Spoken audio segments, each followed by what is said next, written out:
if you need to communicate. Sign language would be better. And now for Albert, we're going to do the peace sign. And Shabbat Shalom.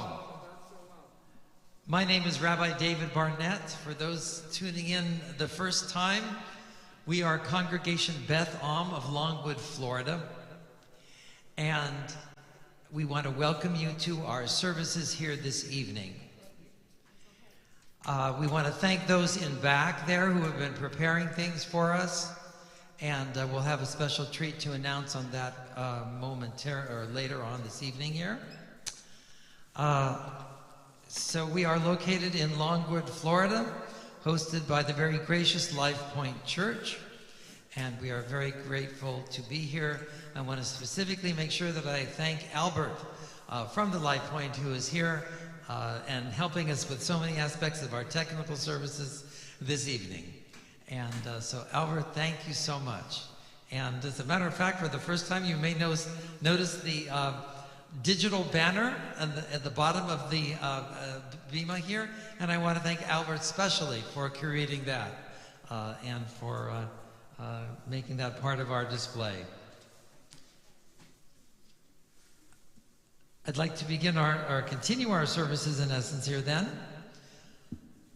by inviting everyone to join me in the singing of Bim Bam Shabbat Shalom. Bim Bam, Bim Bim Bim Bam, Bim Bim Bim Bim Bim Bam, Bim Bam, Bim Bim Bim Bam, Bim Bim Bim Bim Bim Bam. Shabbat Shalom, Shabbat Shalom, Shabbat, Shabbat, Shabbat, Shabbat Shalom, Shabbat Shalom, Shabbat Shalom, Shabbat, Shabbat, Shabbat, Shabbat Shalom, Shabbat, Shabbat, Shabbat, Shabbat Shalom, Shabbat, Shabbat, Shabbat, Shabbat Shalom, Shabbat Shalom, Shabbat Shalom, Shabbat, Shabbat, Shabbat, Shabbat Shalom. And let's sing Hine Matov also. We'll do the faster version. Hine Matov u'manayim shevet achim kam yachad. Hine Matov u'manayim shevet achim kam yachad. Hine Matov, Hine Matov. La la la la la la la la la la. Hine matov, hine matov. La la la la la la la la la la. Hine matov u'manayim. La la la la la la la la la la. Hine matov u'manayim. La la la la la la la la la. And in your Sidurim, for those who have the Sidurim, on page 18, there is a song that I don't think I've ever done with you. And when I hear this song, in point of fact, I am brought back many decades. I won't give the exact, I'm getting the points, I think, where I'm getting a little self-conscious about age here. But we're going to talk about time later on tonight in generations. But that's just a forspice, a little hint. But this actually brings me back to my high school years, when I learned this song from the music director at Temple Dihur Sinai in Seattle, Washington, Bon Yeshur, who became later on the director of liturgical music at the Hebrew Union College. Ki Eshmera Shabbat Yishmereni. Ki Eshmera Shabbat El Yishmereni. Oti le'olamei ad beino uveini. Da-da-da-da. Oti le'olamei ad beino uveini. Once more. Ki Eshmera Shabbat El Yishmereni. Ki Eshmera Shabbat El Yishmereni. Oti le'olamei ad beino uveini. oti le'olamei ad beino uveni. Now, as I think about that, it's possible that that particular melody actually I might have learned in Israel during the Midrashet Yerushalayim program. So that means I know I learned we learned one version of Ki Shmirah in Seattle, but I'm not sure if it was that one or not.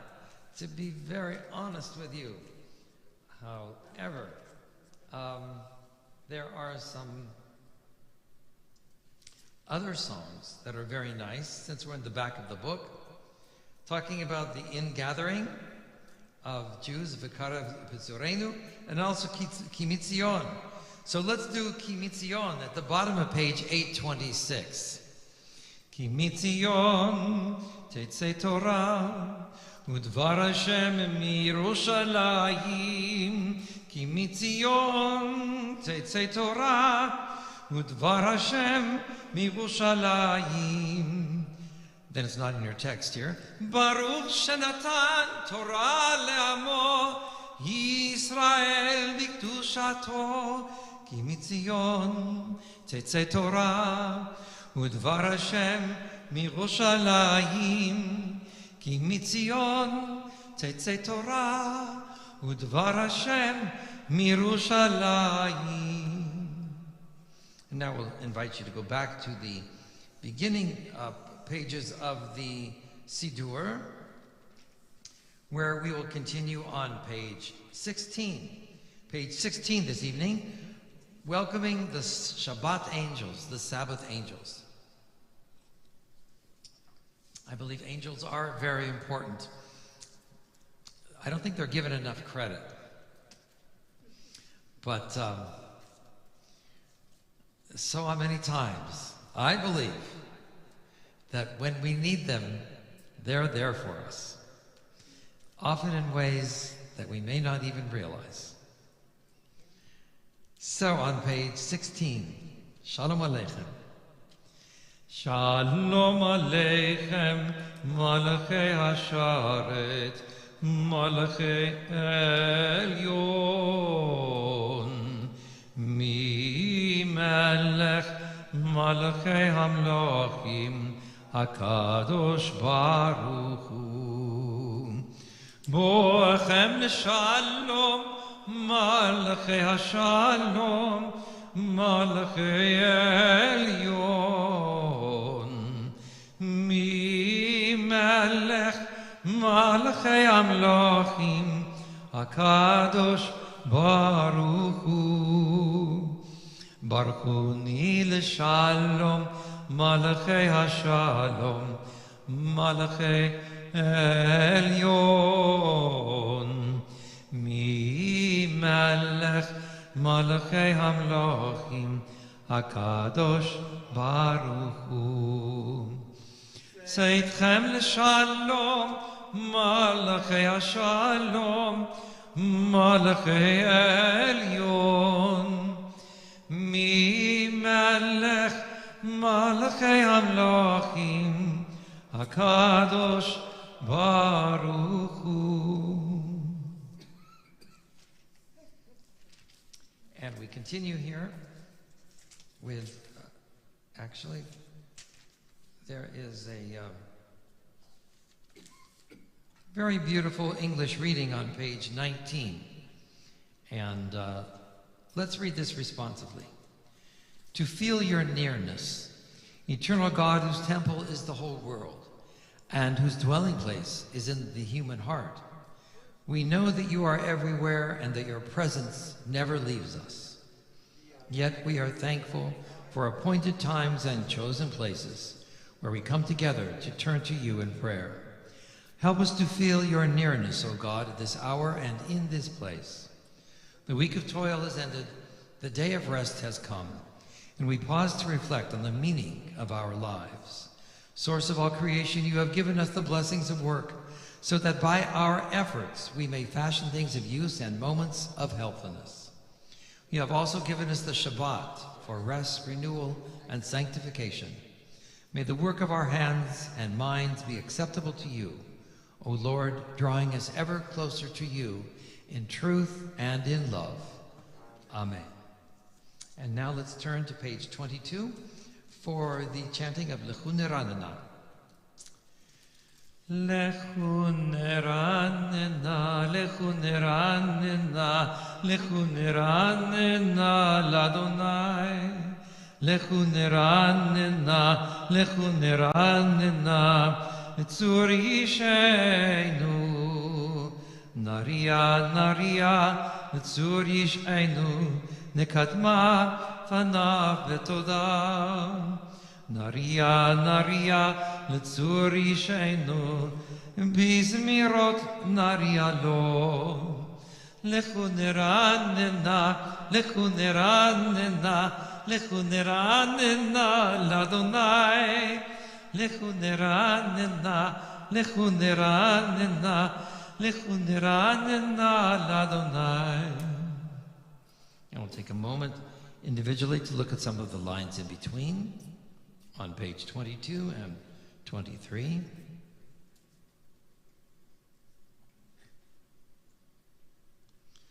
Arbaim shana akut bedor, ve'omar amto elevavhem, ve'hem lo yadu drachai, asher nishbati ve'api, imivon el menuchati.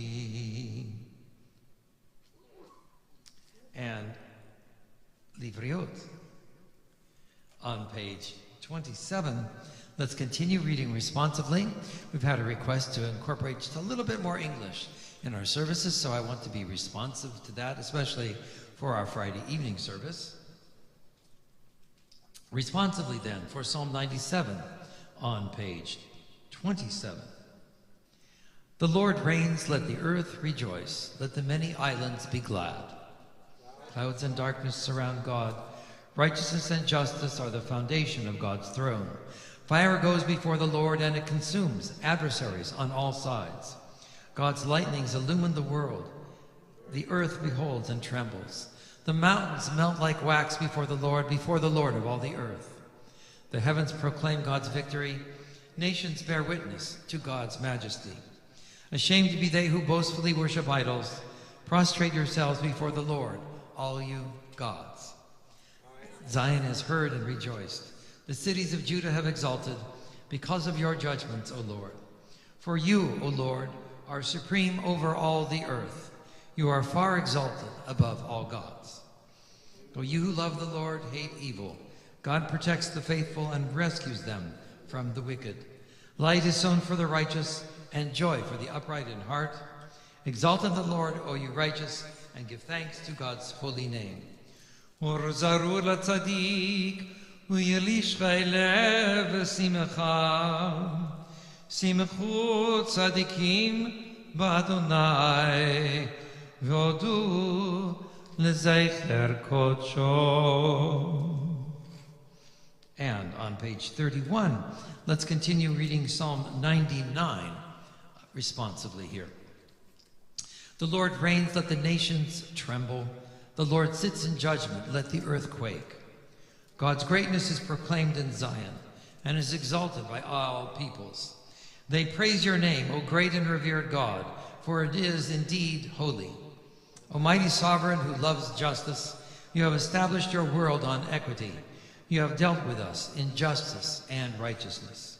Exalt the Lord, our God, bow down before the Holy One.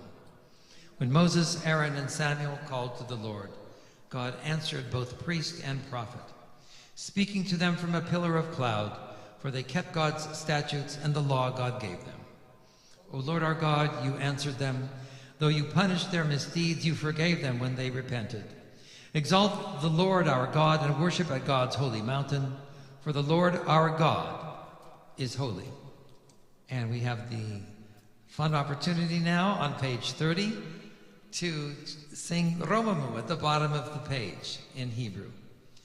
Romemu Adonai Eloheinu ve'ishtachavu lehar kodsho.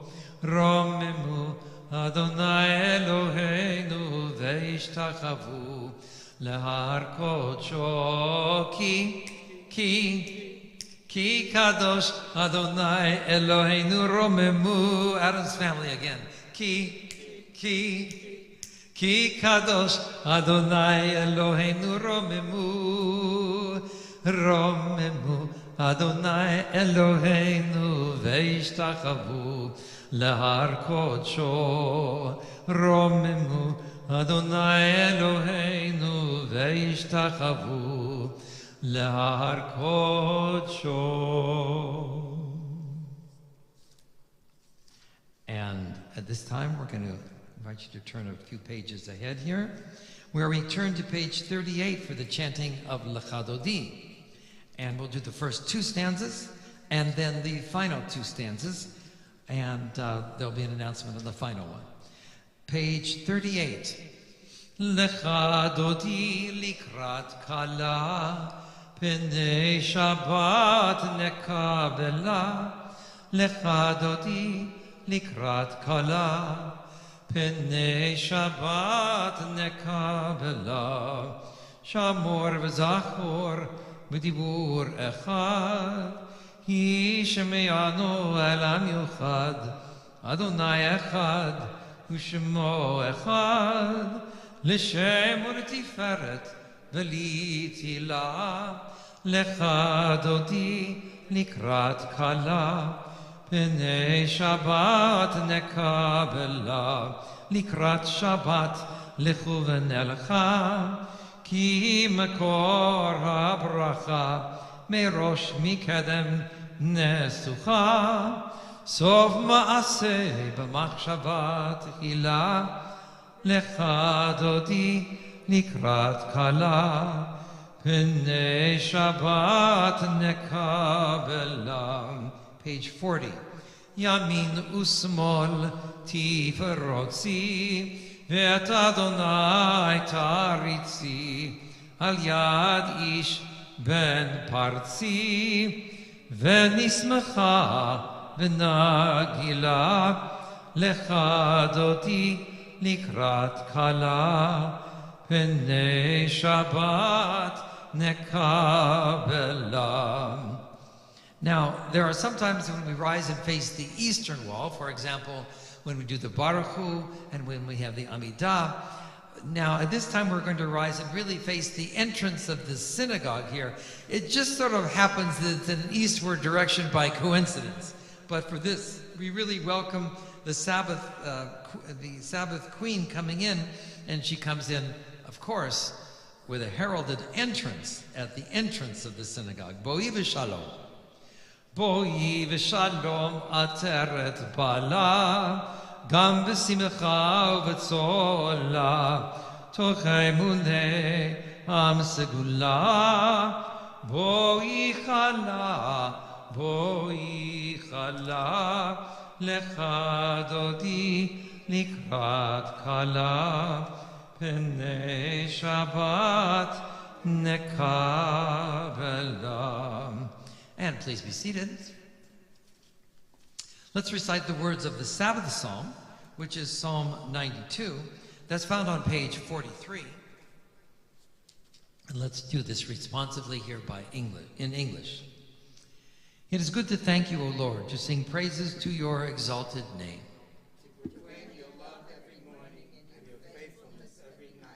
To the sound of the 10-string lyre with voice and the music of the harp.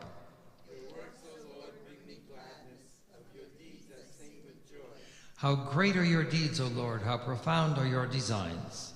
The simple cannot comprehend, the foolish cannot grasp this.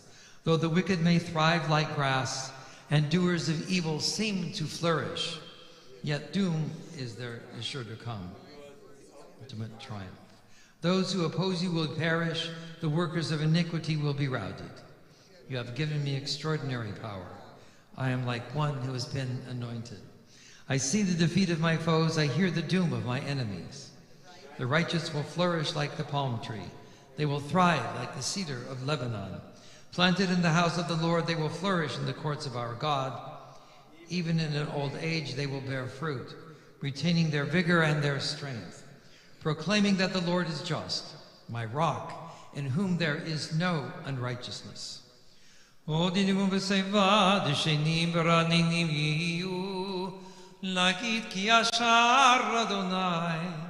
צורי ולא עוולתה בו. And we continue now as we have a chance to get in better shape with a little Jewish aerobics. We'll invite you please to rise as we do face our eastern wall with the chanting of the Baruch Hu. Baruch Hu et Adonai HaMevorach, Baruch Adonai HaMevorach leolam va'ed, Baruch Adonai HaMevorach leolam va'ed. Amen. And please be seated. On page 51, on the bottom left-hand side, there's a very nice responsive reading in the flavor and character here of the first blessing after the Baruch Hu. O Lord, your word brings on the evening twilight. The heavens proclaim your glory. And we, your creatures on earth, behold in wonder your endless miracles. Help us to recognize your guiding power in distant galaxies and in our own souls. Teach us your law of righteousness and love, so that your spirit may govern our lives. Source of peace, bless our worship. May our meditations find favor in your sight. May our gratitude for your wonders lead us in love to your service, so that, like the changing seasons, the days, the nights, our lives too will proclaim your glory. Amen. And I'll continue in the Hebrew conclusion for that. Umavir yom umevi laila, umavdil ben yom uven laila, Adonai tzvaot shemo, elechai v'kayam, tamid yimloch aleinu leolam va'ed, Baruch atah Adonai, Baruch hu Baruch shemo, Amari v'aravim. Everyone, amen. Amen. Thank you. And continuing now, on page 53, we have the prayer Ahavat Olam in Hebrew, and we have a nice correlation to that in English. Actually, it's a direct translation on the top of page 53 at the left. Let's read that responsively. With everlasting love, you have loved the house of Israel, teaching us your Torah, its mitzvot, laws, and judgments. Therefore, when we lie down and when we rise up, we shall speak of your commandments and rejoice forever in your Torah and in your mitzvot. For they are our life and the length of our days. On them we will meditate day and night. May your love never depart from us. Praised are you, O Lord, bestower of love upon your people Israel. V'avatecha al tasir mimenu le'olamim, Baruch atah Adonai, ohev amo Yisrael. Amen. Page 54, we continue with the watchword of our faith, and it is some people who are maybe watching this for the first time, or someone who's maybe not even Jewish watching this for the first time, or watching it after a number of times, but maybe no one ever said why we cover our eyes during the Shema. So that is a question. Actually, we'll throw it out here to our congregation. Any responses from the congregation? I'll repeat it so our listening audience can hear over the internet. Any ideas? Why is it traditional to sometimes cover your eyes, or close your eyes, or cover them, and then actually hold your fingers up sometimes like this? Why? Sheila?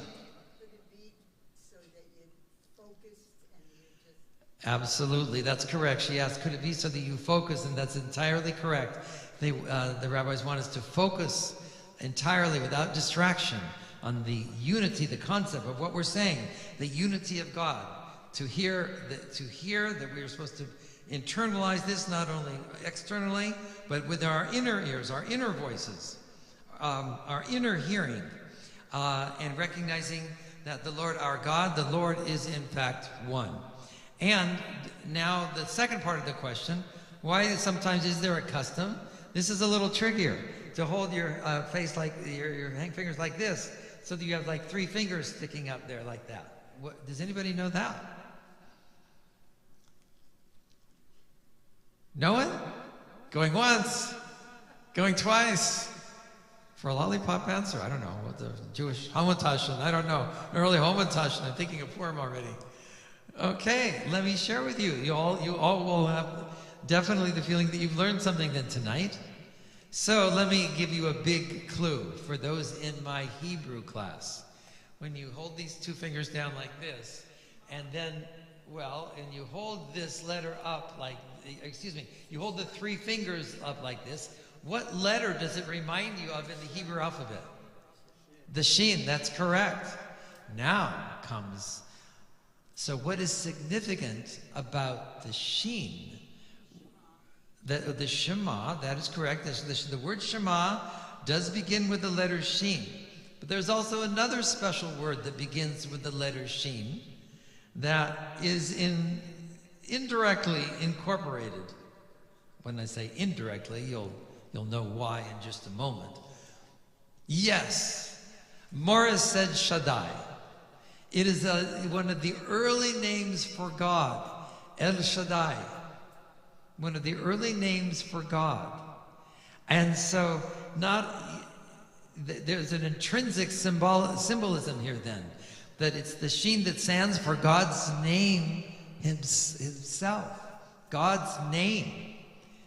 As we focus on the name of the entity of God in God's unity for the Shema. So, hope you'll sort of realize that was something that you may never have looked at in that light before. That having been said, we will continue then, and I'll encourage you to do this and cover your eyes there with the Shema like that, with the Shin, if you can do that. A little tricky to read sometimes so I do it with my thumb holding the fourth finger down. Okay, here we go. We'll do it on 3. Echad, shtayim, shalosh. Shema Yisrael, Adonai Eloheinu, Adonai Echad. And of course in English, Hear, O Israel, the Lord our God, the Lord is one. And let's continue reading the V'ahavta first in English tonight. You shall love the Lord your God with all your heart, with all your soul, and with all your might. You shall take to heart these words which I command you this day. You shall teach them diligently to your children, speaking of them when you are at home and when you are away, when you lie down at night and when you rise up in the morning. You shall bind them as a sign upon your arm, and they shall be a reminder above your eyes. You shall inscribe them upon the doorposts of your homes and on your gates. We continue individually now through the remainder of the Shema, either in Hebrew or English as you prefer. That is through page 58 and 9, where I'll come in with the concluding phrase.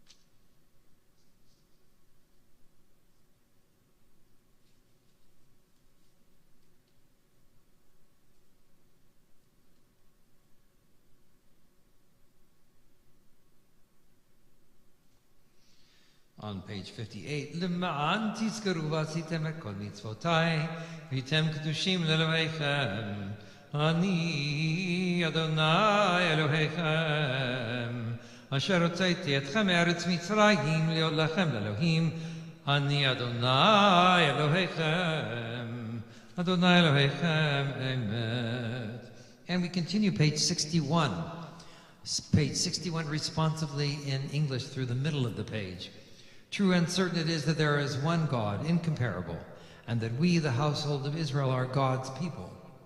It is God who redeemed us from the might of tyrants, delivering us from slavery into freedom. Great are the things that God has done, with wonders which are without number, delivering our ancestors from Egyptian bondage, inspiring hope and faith in every generation. May God continue to protect our people and guard all humankind from disaster. When the children of Israel beheld God's might, they gave thanks and praised the divine name. They accepted God's sovereignty willingly and sang in joyous thanksgiving. And now we go back over to the Hebrew. ומלכותו ברצון קיבלו עליהם משה בני ישראל לחנו שירה בשמחה רבה ויאמרו כולם מי כמוך באלים אדוני מי כמוך נהדר בקודש נורא תהילות אוסף אליהם מלכותך ראובנך בוקע ים לפני משה זה לי ענו ואמרו אדוני ימלוך לעולם ועד ונאמר כי יפד אדוני את יעקב וגלו מיד חזק ממנו ברוך אתה אדוני גל ישראל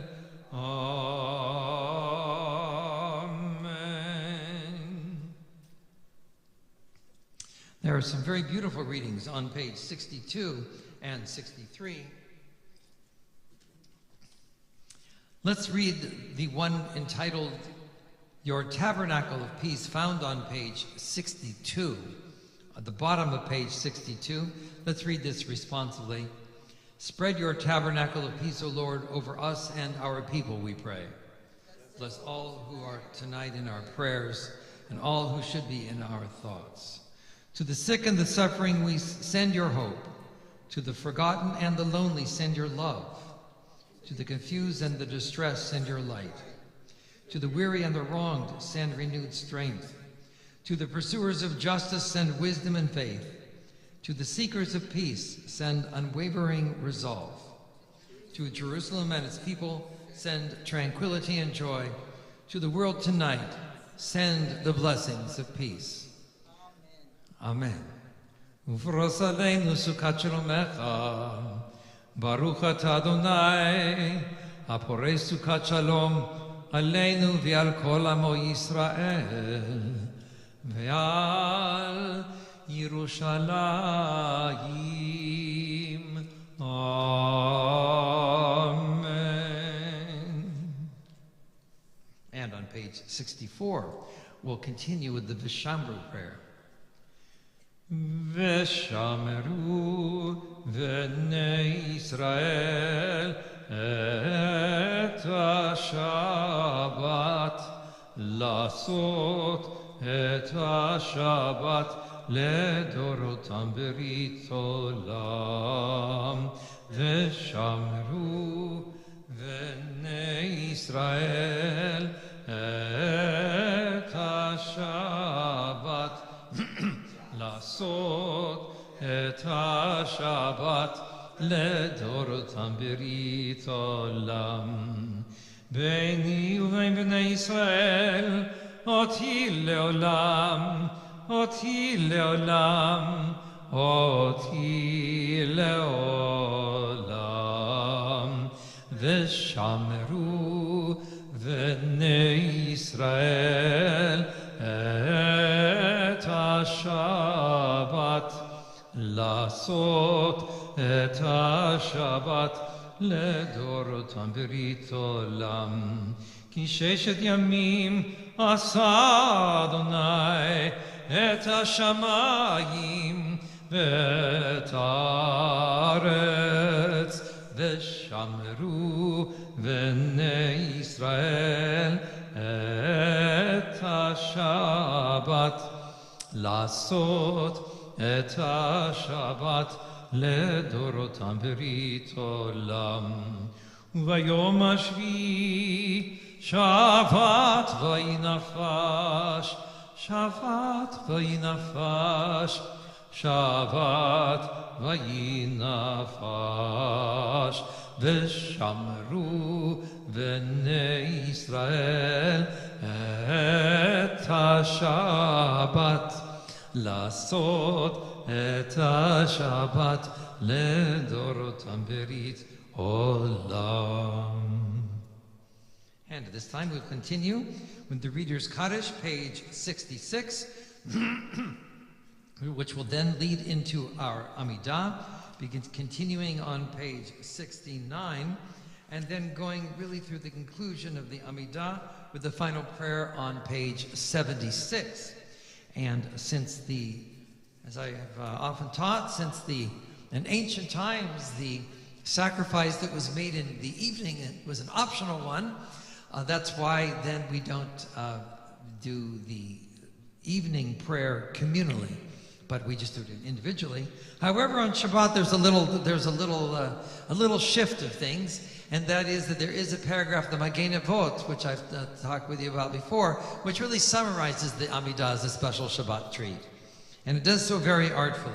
That having been said, on page 66, please rise for the Chatzi Kaddish. יתגדל ויתקדש שמי רבה בעלמא דברי חירותי וימליך מלכותי בחייכון וביומכון ובחיי לכל בית ישראל בגלה ובזמן קריב ואמרו אמן. יהי שמי רבה מבורך לעולם עולם מעולמיה יתברך וישתבח ויתפאר ויתרומם ויתנשא ויתהדר ויתעלה ויתהלל שמי לקודשה בריחו לילה מן כל ברכתה ושירתה תושבחתה ונחמתה דמירן בעלמא Vimeru, Amen. As I said, then we begin page 69 through page 76 for the silent Amidah as we face our eastern wall.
If you're praying the Amidah, you may continue to do so individually. On page 76, for those who have completed, at the bottom there's Osi Shalom, and there is the transliteration in boldface. So let's sing that together. Osei Shalom bimromav, Uya'aseh Shalom aleinu, ve'al kol Yisrael, ve'imru amen.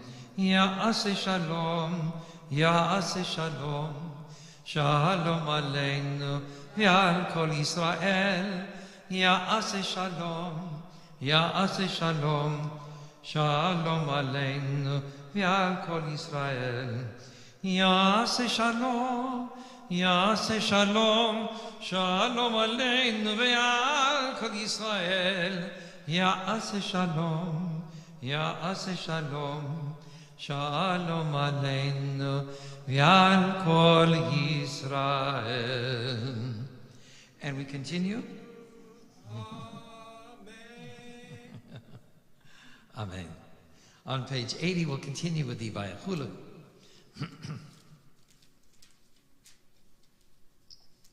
Vayachulu hashamayim ve'aretz v'chol tzvam vayachal Elohim bayom hashvi melachto asher asa vayishbot bayom hashvi mikol melachto asher asa Vayavarach Elohim et Yom HaShvi Mekadesh oto Ki vo shavat mikol melachto Ki vo shavat mikol melachto Asher bara Asher bara Elohim la'asot. Page 82. Baruch atah Adonai Eloheinu v'Elohei Avoteinu Elohei Avraham, Elohei Yitzchak v'Elohei Yaakov Elohei Sarah, Elohei Rivka Elohei Rachel v'Elohei Leah Ha'el HaGadol HaGibor v'Hanora El Elyon Konei Shamayim va'aretz Magen Avot b'dvaro Mechayei Meitim b'mamaro האל הקדוש שאין כמוהו המניח לעמו ביום שבת קודשו כיוון רצה להניח להם כיוון רצה להניח להם לפניו נעבוד ביראה ופחד ונודה לשמו בכל יום תמיד מעין הברכות אל ההודעות אדון השלום מקדש השבת ובורך שביעי ומניח בקדושה לעמדו שני עונג זכר למעשה בראשית. And on page 85, at the top, on the top left, let's read it responsively here for the Ritzei paragraph. Our God and God of our ancestors, may our Shabbat rest be acceptable to you. Lead us to holiness, and may we be among those who devote themselves to your Torah.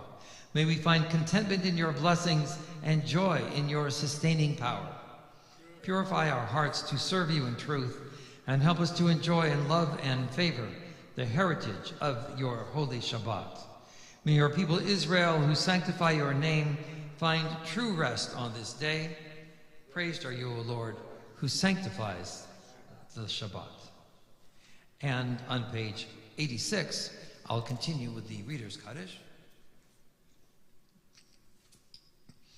Yitkadal v'yitkadash shemei Rama בעלמא דברה חילותי וימליך מלכותי וחי יכונו ויום יכונו וחי לכל בית ישראל בעגלה ובזמן קריב ואמרו אמן אמן יהי שמי רבא מבורך לעולם ולעולמי עולמיה יתברך יתברך וישתבח ויתפאר ויתרומם ויתנשא ויתהדר ויתעלה ויתהלל שמי לקודשה בריחו לילה מן כל ברכתה ושירתה תושבחתה ונחמתה דמירן בעלמה ואמרו אמן אמן תתקבל צנועתכם וברכתכם ישראל קדם אבון דבשמיא ואמרו אמן אמן יהי שלום רבה משמיא וחיים עלינו ועל כל ישראל ואמרו אמן אמן עושה שלום במרומיו הוא יעשה שלום עלינו ועל כל ישראל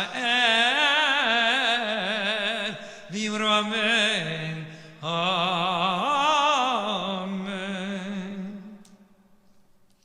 And while we are in a liturgical mode here, I'd like to hope we're in a liturgical mode. I'd like to invite you to turn to the back portion of your prayer books, the back page. And there we have the blessing that was really made so special in our generation by Debbie Friedman.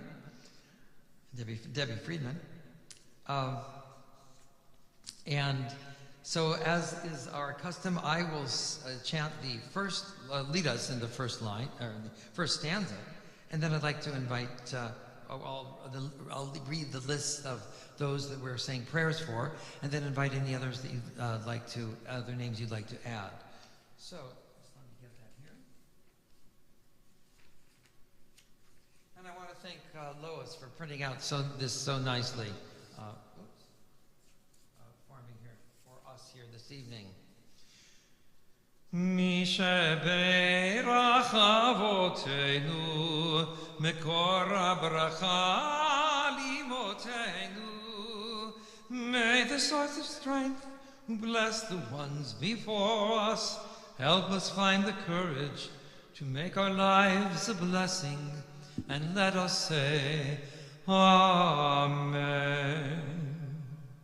And so we'd like to wish special healing, refuah shlema, special blessing from God's care to Shelley Ackman, Steve Asheim, Mona Bakov, Teresa Kella, Emilia Cooley, Audrey Dash, Bruce Dash, Gordon Feinberg, Carla Gonzalez, Bunny Graham, Alan Jacobs, Rita Kindle, Norman Levin, Steve Lifshin, Sandy Minkin, Dome Salfi, Barbara Allman, Sawyer Bartel, Harleen Schreck, Leslie Schulsinger, Izzy Sigmund, Saul Stein, Bill Thompson, Peter Teitelbaum, Nancy Town, Herb Weissman, Suzette Weissman, Katerina Williams, Lebo ben Margolit, Niva Shlomit Rachel bat Margolit, Feivel Shlomo ben Devorah, Israel ben Etel, Avram ben Benjamin. And now let's start. We'll start on this side here. And back, do you have anyone you'd like to add? Far back? Anyone here on this side? Raise your hand if you'd like to add a name for healing. Okay. Let's go to this side. Jeff then.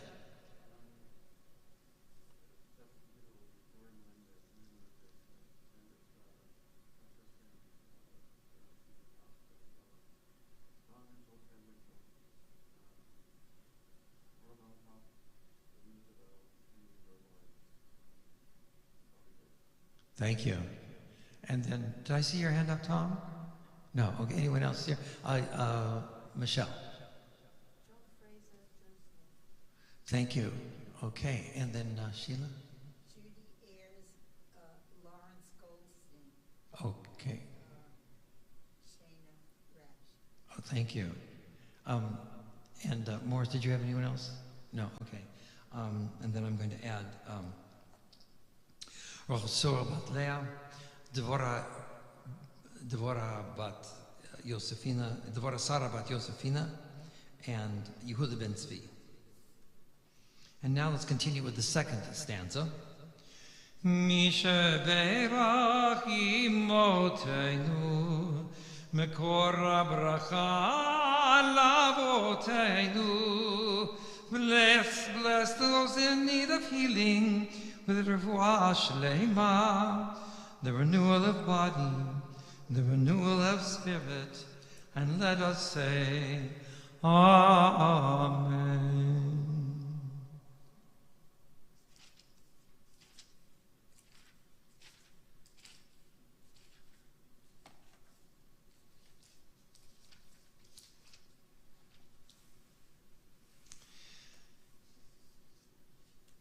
Those of you who contemplate our tradition in many ways are certainly aware that in the Jewish tradition we demarcate time in very special ways. The rabbis really want us to, the Jewish tradition really wants us to focus on the importance of every day, of every single moment, to endow it with a bit of sanctity, a bit of specialness. And of course, liturgically we have 3 times a day for daily prayer: the morning, afternoon, the mincha, and then the evening service, the ma'ariv. And then we also, of course, demarcate the Shabbat once every 7 days. We have a special recognition of each month, each new month. We even have the Hebrew title, the Rosh Chodesh, the head of the new month. And then, of course, we have our festivals, the major festivals, the pilgrimage festivals, beginning in the fall with Sukkot, and then continuing in the spring, right, with Pesach, which is really in the biblical calendar. Pesach was the first month, but now it falls in the 7th. So, but in the biblical calendar, it was the first month. And then we have, of course, Shavuot after that, 50 days afterwards, celebrating Matan Torah, the giving and the receiving of the Torah. And then we have our minor festivals. The minor festivals, we think of Hanukkah, we think of Purim, and even the Jewish New Year for trees, Tu B'Shvat. And so our year is then populated with special festivals and occasions. And of course, once each year, Rosh Hashanah, the beginning of the Jewish New Year, which has our high holy day period, preceded really by a very intense month of preparation. And you have the month before, really starting with the month of Elul, when you blow the shofar. And each time you hear the shofar a month before Rosh Hashanah, it's like the siren, the wake-up call, to remind us of the preciousness of time and completing our mission of rectifying that which we can, of making apologies, of making things better, of asking for forgiveness for things that we've done wrong or missed, and then being able to accept other people's forgiveness, or excuse me, for us to accept other people's apologies.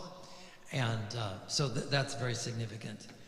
But, you know, especially in modern times, in our modern days, in our present moment, with so many things happening, being bombarded on so many levels, from so much, not the least of which is a war now on the European front, the invasion of the Ukraine. And I'm not going to go into details on that tonight, but just in one word, it's horrific. I think if someone would disagree with the idea that it's horrific, then where's their heart? It's horrific. People are dying. You know, it's just a tremendous tragedy that so many years after World War II, we thought that front might be a little quieter, but it wasn't. But in the midst of all of this then, we tend to forget another concept in our tradition that we're enjoined to follow. And that is l'dor vador, to think not only day by day, week by week, month by month, festival by festival, year by year, but generation by generation. Now there is one hint, actually. There is one hint in the Torah that really gives us an inkling that in the Jewish tradition they did think generationally. It wasn't just cut off for special, even special festivals, or even once a year, or even once every 7 years, when you had what they call the Shemitah year. Just by review, who can tell us what the Shemitah year was?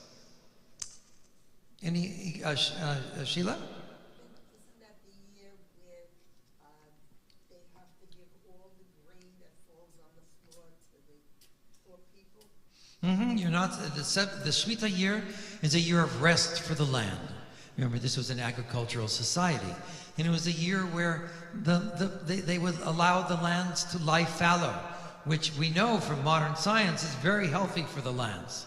It allows the minerals to replenish themselves from they didn't have the same kinds of nitrite fertilizers and all that, although they did use fertilizers for centuries from animals, That having been said, that's where that whole idea came from. Nonetheless, they wanted the land to be able to rest. In addition to the land resting, people and animals would rest. In particular also, debts were remitted during that 7th year, during the Shemitah year. But then you had something even more significantly that shows you that we were thinking generationally, in biblical times even. Does anybody know what that clue was? Well, I'll give you a hint. It's inscribed upon the Liberty Bell in Pennsylvania. Where in Pennsylvania? In Philadelphia, Pennsylvania. Where in Philadelphia, Pennsylvania? Independence Hall. Very good, Lois. Lois guessed for our listening audience, Pennsylvania, and then Philadelphia. And where in Philadelphia? Independence Hall. Exactly correct. And then in addition to the hall, what do you find on that Independence Hall or square? Something that you might put in a tower. A bell. The Liberty Bell. The Liberty Bell. Now, let's go back to our Bible. What does the Liberty Bell have to do with this thing about time and Shemitah and all that stuff? The 7 years? Think multiples. Could there be a multiple of the 7 years? The answer, that's a rhetorical question. The answer is yes. 7 times 7 years, 7 years of Shemitah periods, with 7 times 7, reviewing our 2nd grade math, would be 49. You add 1 to the 50th year, the beginning of the 50th year.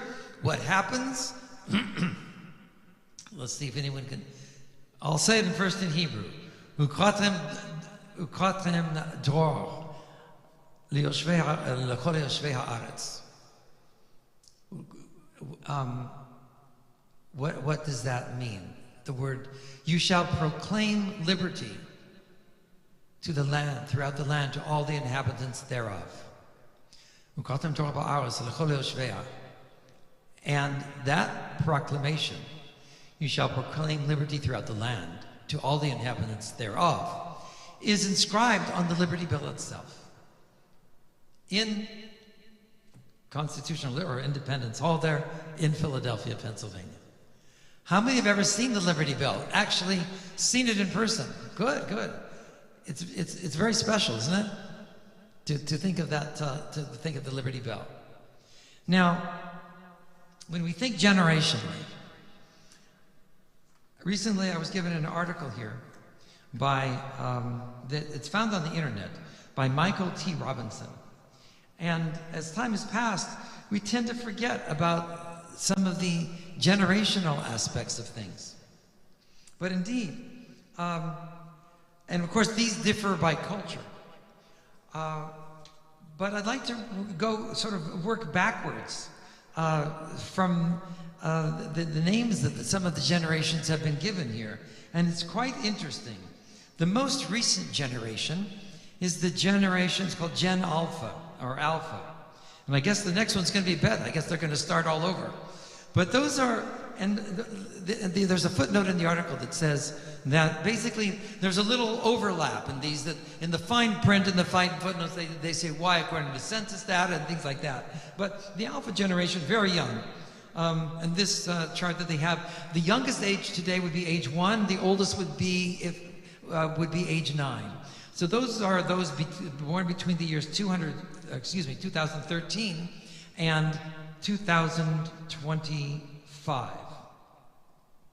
And then we have the iGen, the Gen X, sometimes now referred to as the Gen X. And by the way, Mr. Robinson notes that these are where we are talking now about the Western cultural generations. Japan and Asia and portions of Europe will have other ones, and different ones based on some of the other significant cultural and demographic events of their societies. But the iGeners, it's sort of interesting to note some of the characteristics and qualities of each of these generations. It's actually fascinating when you put it together, and it helps us, I think, give a different perspective. And I'd like to share that with you, and I hope you'll find it interesting.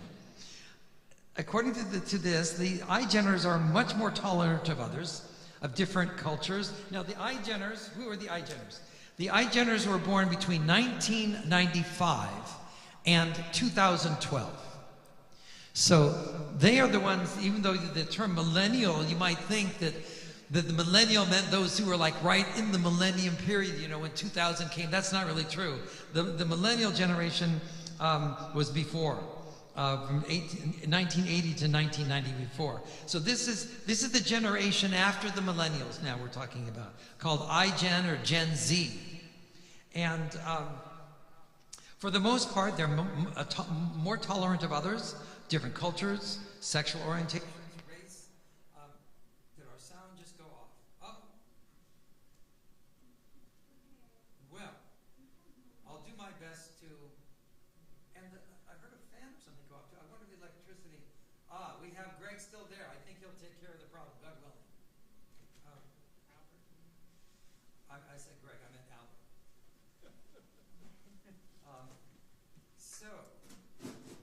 The iGeneration, more cautious, less risk-taking.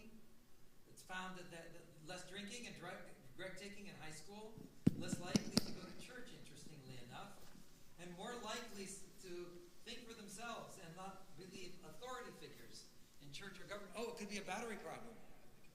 Oh my goodness, okay. Let's try this. Okay, good. Thank you so much. Wow, saved by Albert. Thank you so much. So just to repeat for our listening YouTube audience there, the iGeners were, as a group, noted to be more tolerant of others of different cultures and sexual orientations or races, more cautious, less risk-taking, less drinking and drug-taking in high school, less likely to go to church, interestingly enough, more likely to think for themselves and not believe authority figures in church or government. But also a few other things, delaying having serious romantic relationships, less teen pregnancy, fewer runaways, that's a good thing, delaying driving, and I guess that wasn't my generation for sure. We couldn't wait to get our driver's licenses and go the first day, you know. But delaying driving and fewer teen driving accidents, that's a good thing, and less time spent in shopping malls, less likely to go out and see a movie, more likely to use Instagram than Facebook. Isn't that an interesting thing? It says where millennials were raised to think that they were special and they could become anything they dreamed of, and then after graduating they found that boomers had let millions, that's my generation, had let millions of jobs slip out of the country. iGeners have seen this and are far more cautious and less optimistic, and maybe, according to Mr. Robinson, less naive. And then he says on the potentially negative side, they're known for perhaps less in-person and face-to-face contact with others due to more time connecting via smartphones and things like that. Heavy use of gaming, less reading of books and newspapers. Although I confess it's been a little harder for me to do that as much as I used to. Grew up more supervised, more protected than prior generations. Less experience with teen jobs and earning money in high school. May stay up till 2 a.m. using a smartphone and social media. So maybe not just night owls, but smart media night owls. It says possibly more depressed than prior generations, feels more lonely and not needed, and possibly a higher suicide rate. So it encourages them to get skills or find a good trade. Get high skills and demand skills, and then find a good trade. Now, the Generation Y, the millennials, very interesting. Those were those born between 1980 and 1994. And for these other generations, he just sort of has some highlights, not quite the detail that he gave for the Gen Z generation. But the millennials then, so the millennials are the ones who actually experienced, born basically early enough so that they were alive in the year 2000. Again, that's between 1980 and 1994. So the generation, they're referred to also the Generation Y, the letter Y, the millennials. They grew up and began their careers in a time when almost every home had an internet connection and a computer. Just think of that. We, members of our previous generations, it was like something that came, gradually. They grew up with it from the day of their birth. In 2008, the largest economic decline since the Great Depression, the 9/11 terrorist attacks, the effects now beginning to be seen of 20 years of offshoring of American jobs is finally felt. The Enron collapse, global warming, the whole various deceptions about the Iraq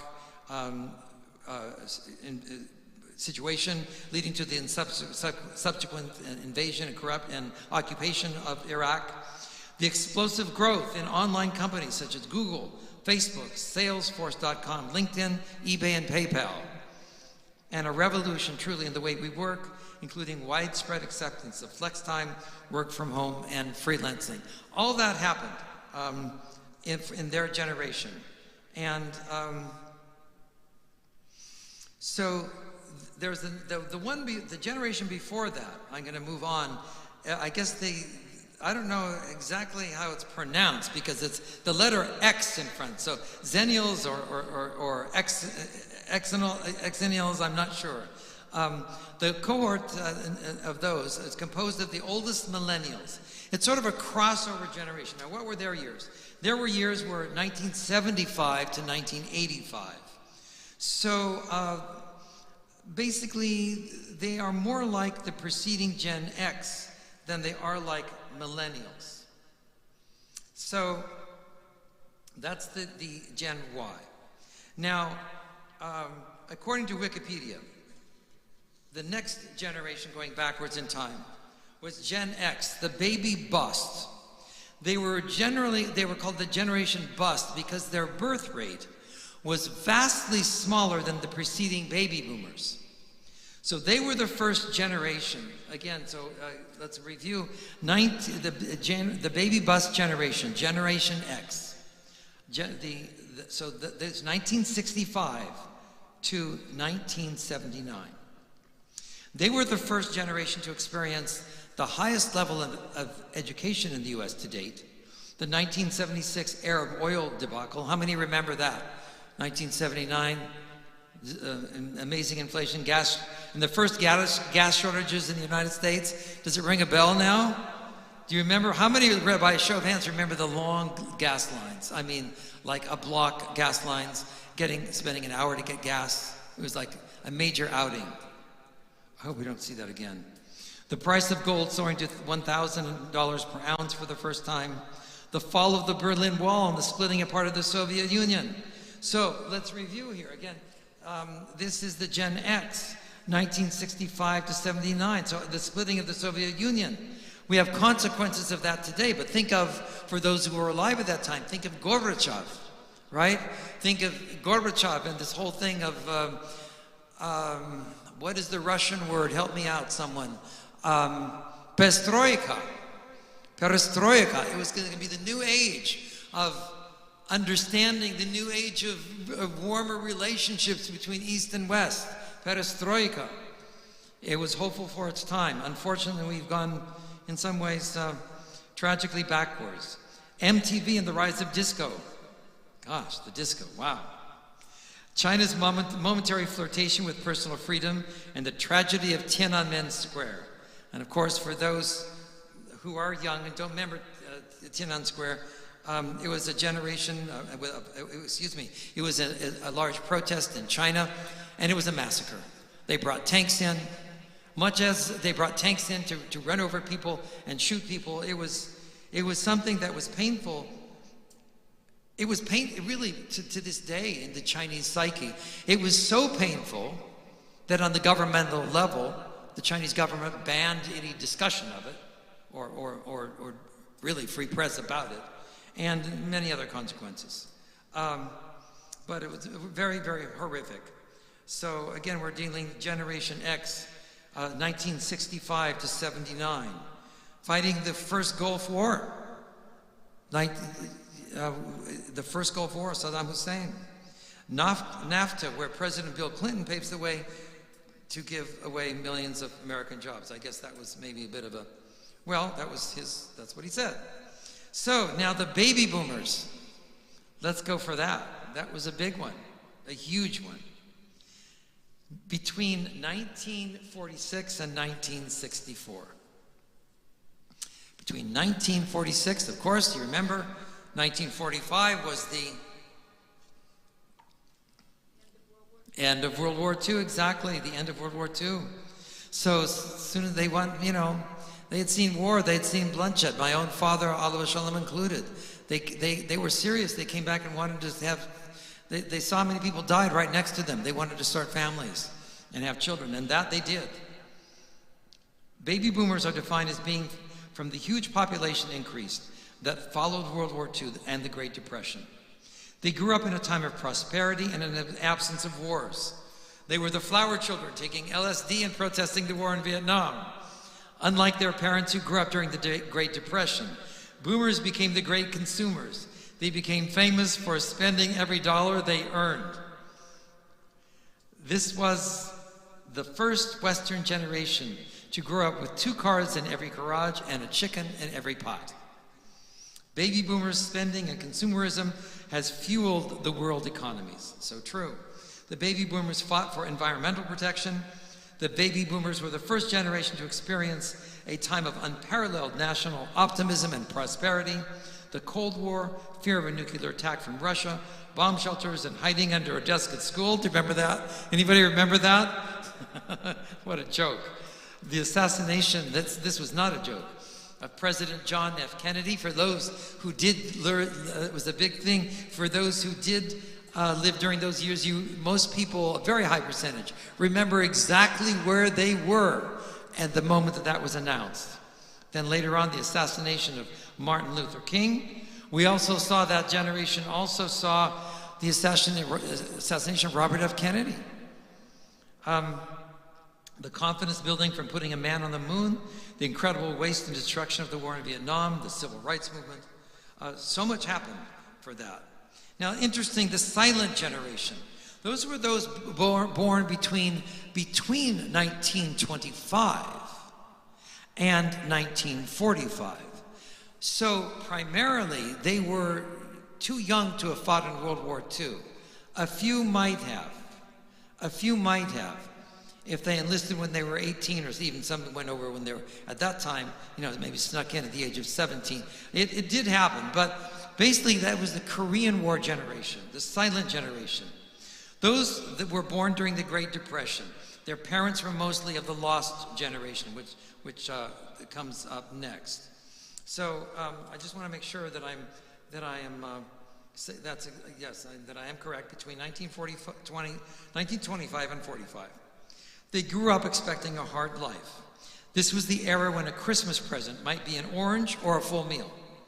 They are called the silent generation because as a group they were not loud. They did not protest in Washington. There were no major wars to protest.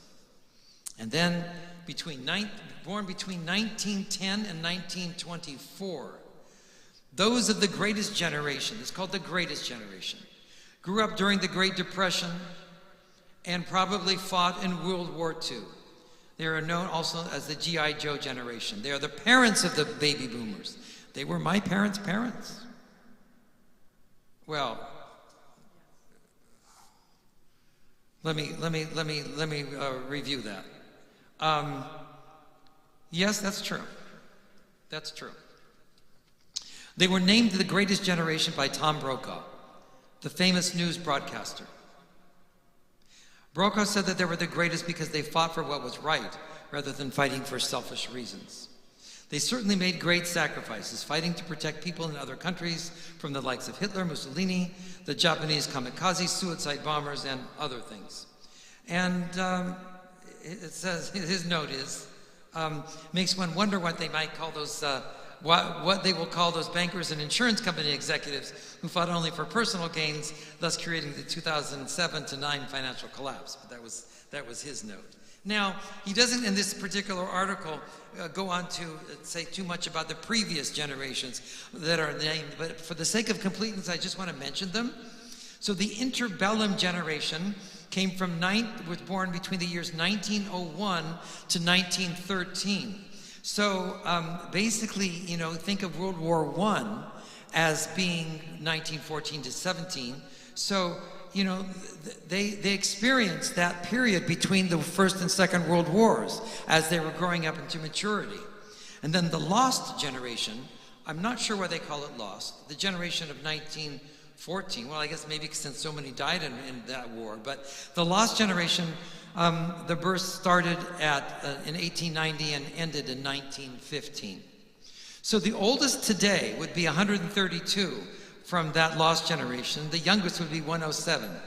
I don't know if we have any of those left. But it's very, very, I hope you found it interesting to look at this in time. L'dor vador nagid godlecha.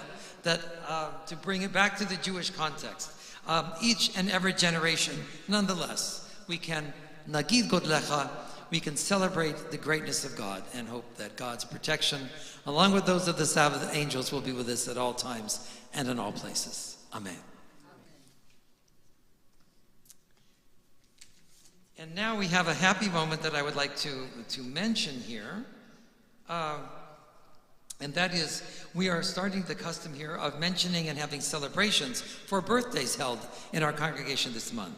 So I'm going to name those who are having birthdays this month. And then you're going to be invited to join us in the Oneg afterwards, for sure. So happy birthday to Herb Weissman, who is on the 12th. Betsy Batwin on the 13th. On the 20th, we have Lawrence Kaplan. The 21st, Leslie Gordon. 22nd, Kevin Colley. The 26th, Simon Mendel. And also the 26th, Stanley Levine. And on the 29th, Hetty Bernstein. And then we also are celebrating anniversaries. On the 3rd, it was Osvaldo Gonzalez Cruz and Wanda Garcia. And then the 7th, Herb and Suzette Weissman. And then on the 20th, Susan Geller and Bo Burgess. So we are celebrating their birthdays and anniversaries this month. And in particular on this Shabbat. And that having been said, we're going to invite you to rise for the Aleinu, page 118.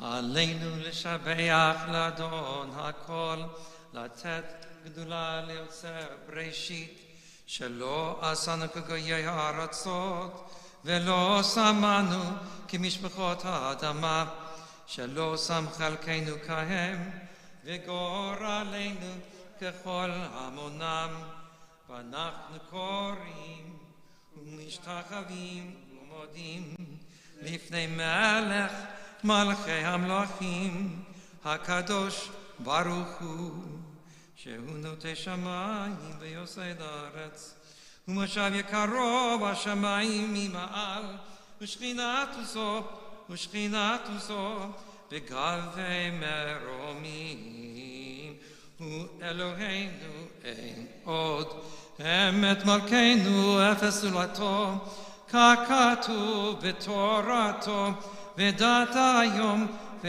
היום וישבות אל לבביך, כי אדוני הוא האלוהים בשמיים ממעל, ועל הארץ מתחת, אין עוד Hein od.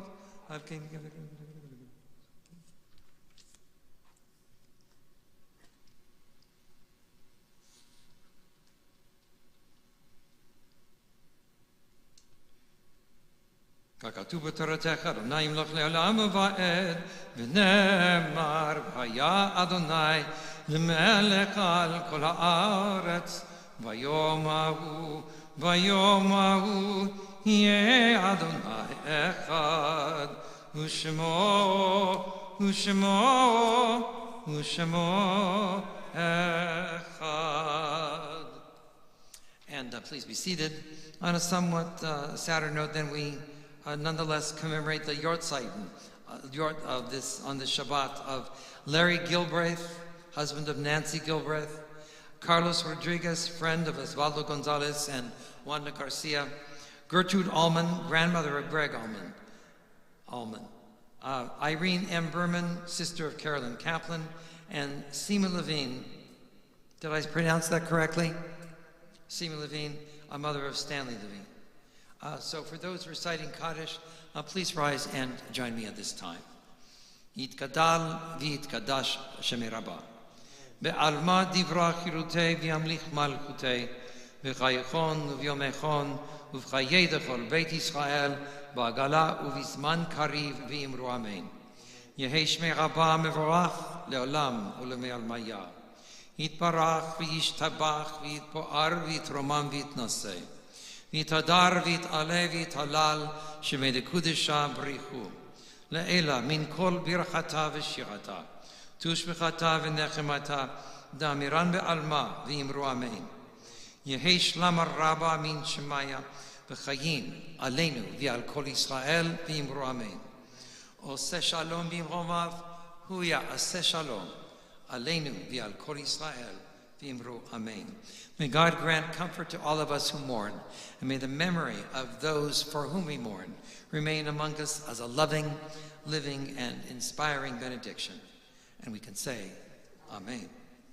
So at this time, I'd like to call upon Tom Mayer, our congregation president, to come forward here and share any announcements that you may have to be able to share with us here on this Shabbat.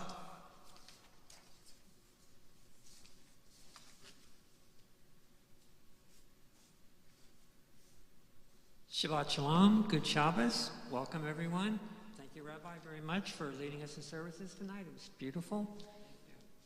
Please join us after services. We will do Kiddush and Botzi in the back of the room, as well as we'll have our special Oneg, honoring those birthdays and anniversaries for this month. Thank you very much to the Food Committee for making this night possible. Please join us again tomorrow morning. Services begin at 9:30 a.m. And this coming Sunday, we'll be seeing our play called Parade at the Winter Garden Theater. It starts at 2 p.m. It's an award-winning play, and it should be a very nice play to attend. Then this coming Wednesday, we have our Purim celebration. It will be at the home of Lisa and Eric Alpert. Please come with your crazy hats on and bring your groggers for noisemakers. We will be reading the Megillah, and it should be a fun evening for all. And then lastly, we have ordered our new prayer books, Shem Shalom. They should be here in a couple of weeks. So it's exciting times for Congregation Beth Am. Please join us when you can. Shabbat Shalom.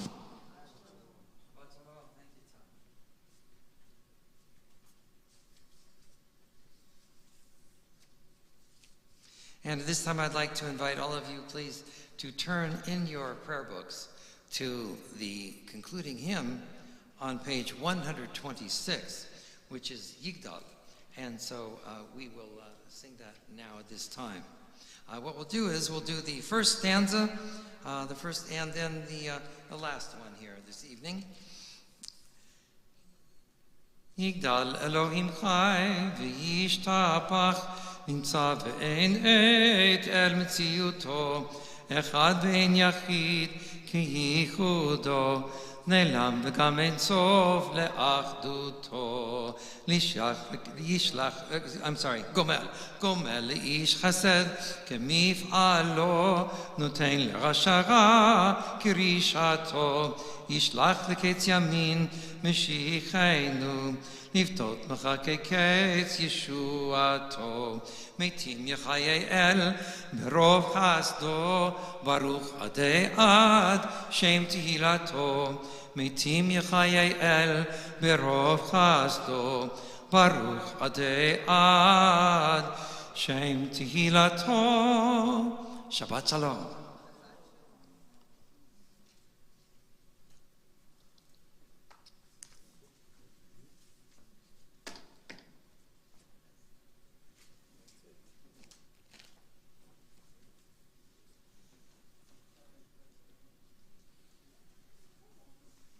That was so interesting with the generation.